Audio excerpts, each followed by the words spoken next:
In this video, I want to talk about the finish that I typically use on products that I need to be able to have them come in contact with food.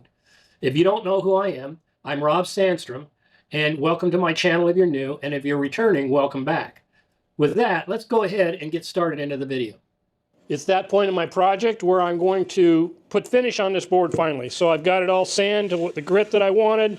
Everything's looking good, and it's time to put the finish on it. My go-to finish these days is Bumblechutes finishes.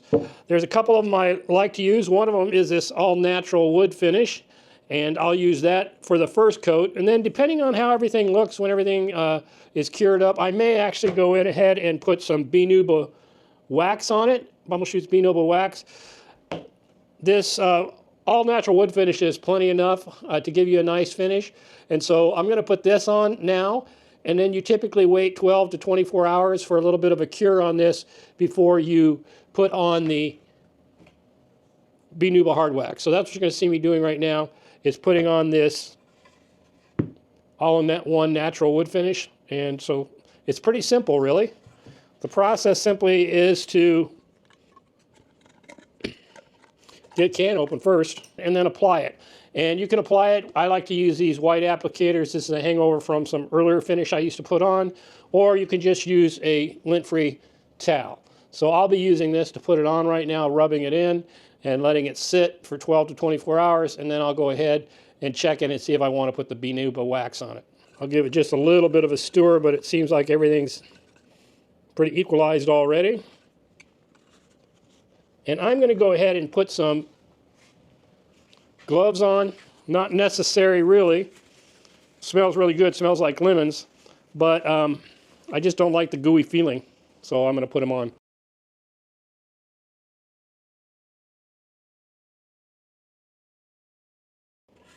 One of the things I learned in using this before, and I always forget it, is you want to really kind of put thin coats on it to allow it to cure up okay. I remember when I first put this on, I really caked it on there, and I just realized that I didn't want to do that because then it makes it harder, takes longer, I should say, to cure it. So I put way too much on that first go. So now I'm wiping some more off and spreading it around a little better.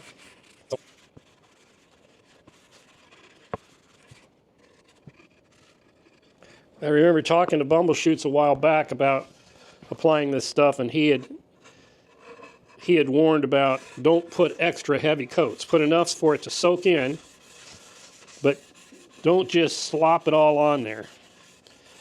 I forgot that he had told me that until just now. So I'm making sure there's plenty enough to soak into the wood, but not so much to where it gunks up.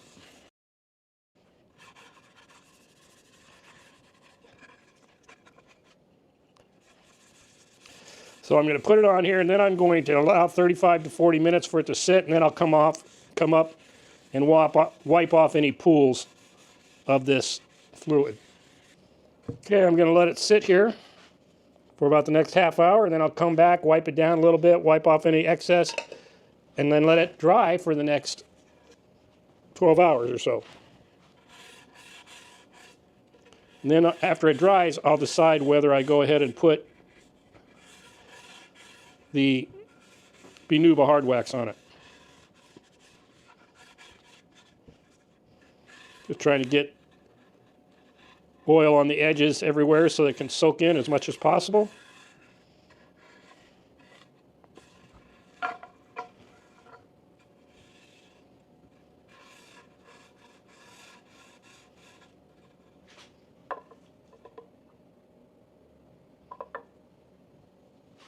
It's Rob here. Just want to take a little break and remind you that these videos cost me time and energy, and I really look forward to hearing from you and letting me know whether they're adding any value to you.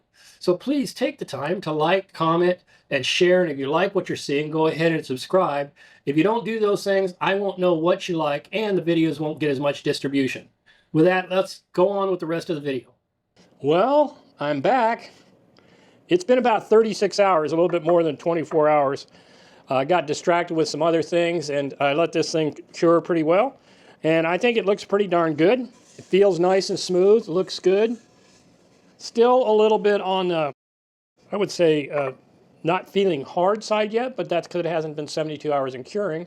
But it is within the time to go ahead and apply the next application, which is going to be the Beenooba Hardwax. So I decided I want to go ahead and put the Beenooba Hardwax on there for two reasons. One is I like the extra protection, and two, I wanted to make a video, honestly, to show you how I use this stuff. So this is pretty cool. It smells really nice, just like the other stuff does. This actually smells nicer. It's a kind of pasty. You have to stir it up. It looks almost like applesauce, I would say. But it smells nice, it applies nice, and it finishes up to a nice hard finish. And so we're going to go ahead and put that on now. Just like the other stuff, I like to put gloves on. Not that it's necessary.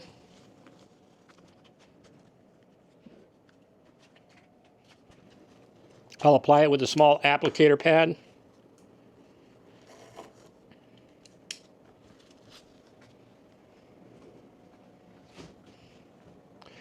And an application is easy peasy, just like the other stuff. Put a little bit on the applicator pad. Wipe it with the grain and into the grain.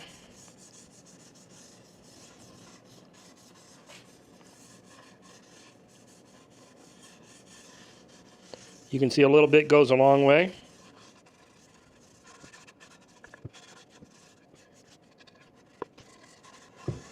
Now the nice thing about this combination is you can do this even on, I do a lot of epoxy, river epoxy charcuterie boards, river epoxy charcuterie boards. If you follow my channel, you know I do that. I teach a class, and people often ask what finish do I use on those river epoxy charcuterie boards, because you want to be able to put food on it and food serving. So I tell them that this is the stuff that I use these days. Oh, put a little too much on there that time. I was trying to get just a little bit out. So this is the food safe finish I use on my river charcuterie boards also. Yes, and I do it right over the top of the epoxy.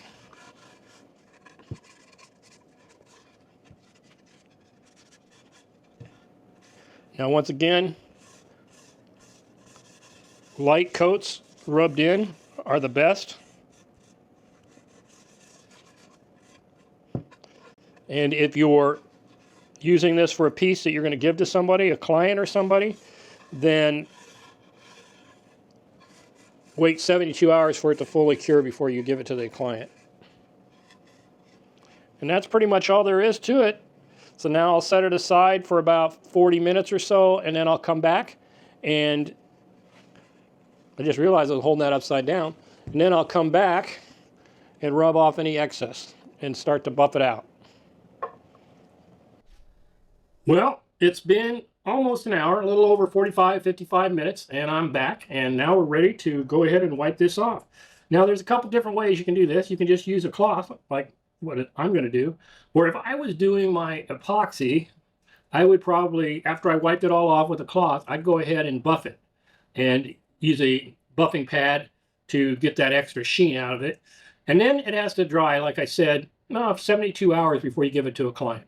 So let's go ahead and finish this job up, and we'll be done.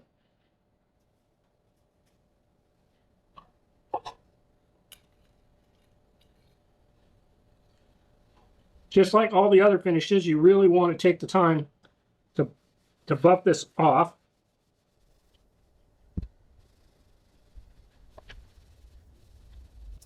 And you'll know it's buffed off when it's smooth. Otherwise, it feels kind of sticky and tacky.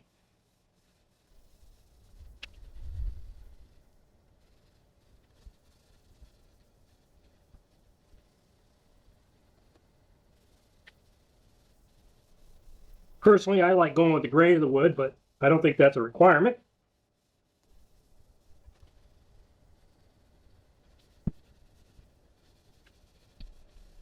Again, with this piece, I get plenty of sheen just by wiping it off, so no reason to do the buffing with a buffer. If I was doing my epoxy, I would look at it and then maybe do a buffing afterwards with a pad on either a drill, with a pad either on a sander or my buffing wheel.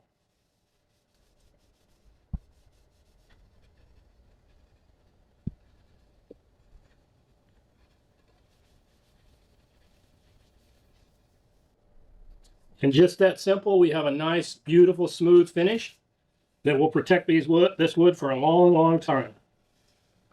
Feels great. Food safe and nice and protected. I'll let it sit here for another day or so. I might move it somewhere else to let it cure up to 72 hours. Actually, this will be curing all week because I give it to the holiday gift sale people at the San Diego Fine Woodworkers next week. I hope you enjoyed this video. I just wanted to answer a few questions about people who continue to ask me, what do I finish my work with? And I have several finishes, or a few finishes that I use that I call my go-to finishes. If it's a non-food safe kind of job, like a lot of my epoxy jobs where I make flags and stuff, I'll typically use spray lacquer, just a rattle can spray lacquer. It's fast, it's easy, it's durable, it does a great job, goes on quick, dries fast. But if I'm building something that's got to have food on it and it's going to be food safe, then I will typically these days go to this Bumblechutes product because I've come to really like it. I've also used mineral oil in the past. I have some sample Loris oils I've gotten, but I haven't used those yet. And I haven't seen the need to use it because I've really liked the way this Bumblechute smells and feels after it goes down. And so it's what I recommend to people these days when they ask, what do I use on my food safe products? I hope you were able to pick up how easy this is to apply.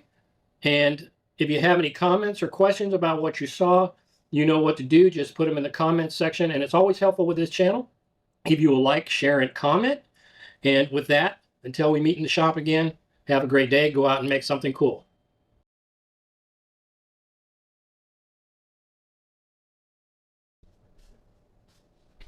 In this video, I'm going to talk about my favorite food finish. In this video, I'm going to talk about in this video, I want to talk about my favorite food safe finish on my projects. In this video, I want to talk about my favorite food safe products that I use on cheese boards, charcuterie boards, and other products that might come in touch with